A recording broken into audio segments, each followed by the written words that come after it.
Hello tout le monde, j'espère que vous allez bien. Alors la semaine dernière, on a parlé de comment nettoyer sa maison pour avoir une maison saine et puis aussi comment nettoyer ses planches à découper. Donc aujourd'hui, on va continuer un petit peu dans la cuisine en vous expliquant comment nettoyer vos éponges et vos torchons, comment nettoyer votre poubelle et comment éviter les nuisibles. Donc pour commencer, eh bien, les éponges et les torchons, eh bien, on va prendre le mal par la source.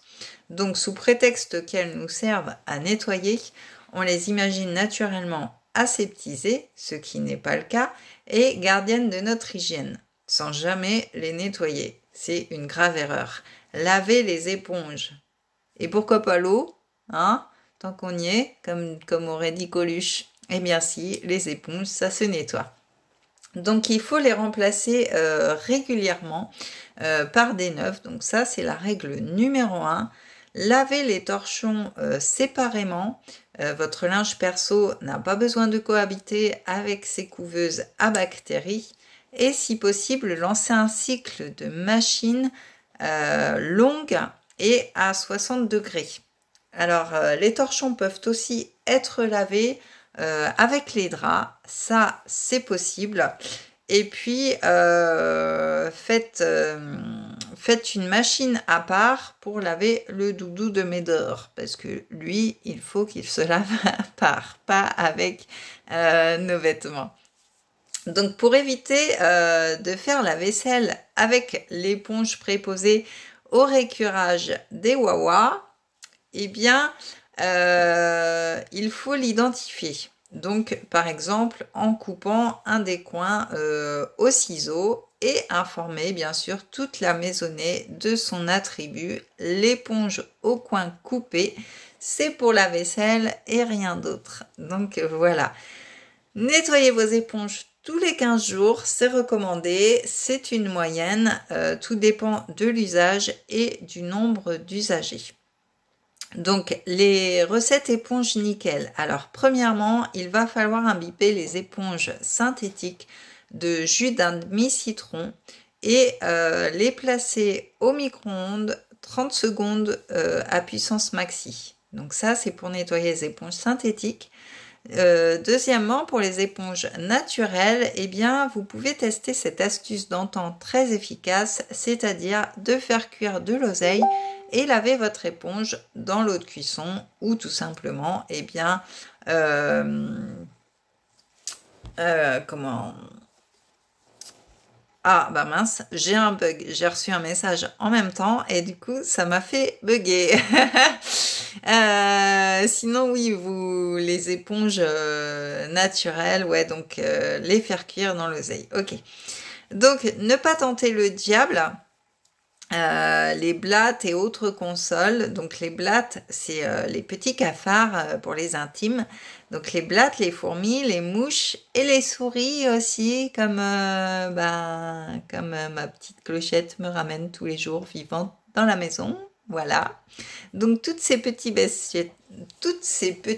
bestioles adorent les miettes et autres reliefs de repas. Donc une poubelle qui traîne, un débordement de casserole négligé, etc.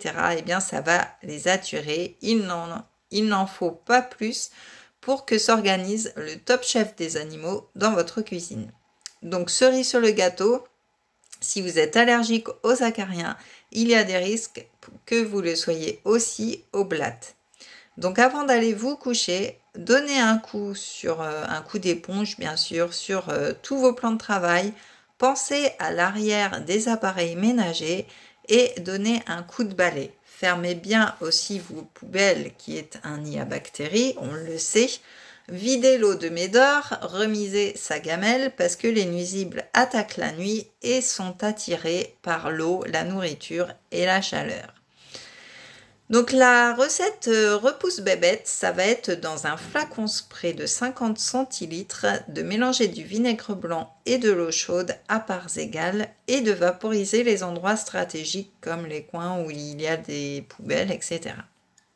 Donc la poubelle n'est pas un dépotoir. Trier ces poubelles, c'est bien, les stocker, c'est mal. à éviter aussi de surcharger les sacs. C'est comme si vous envoyiez des cartons d'invitation aux bactéries. Donc,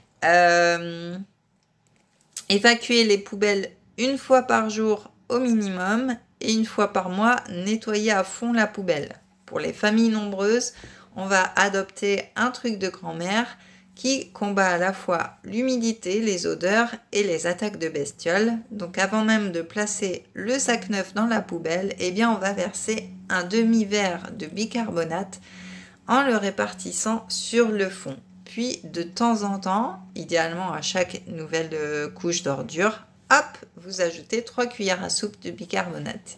Et ça, c'est top. Le geste détox malin, donc ça va être équipez-vous d'une poubelle adaptée au tri sélectif.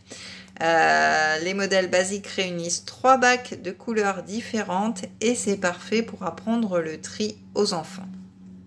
Et la recette aromatique, eh bien, qu'est-ce qu'il y a des pouvoirs antibactériens et antiseptiques qu'on trouve dans la nature? Eh bien, c'est les huiles essentielles.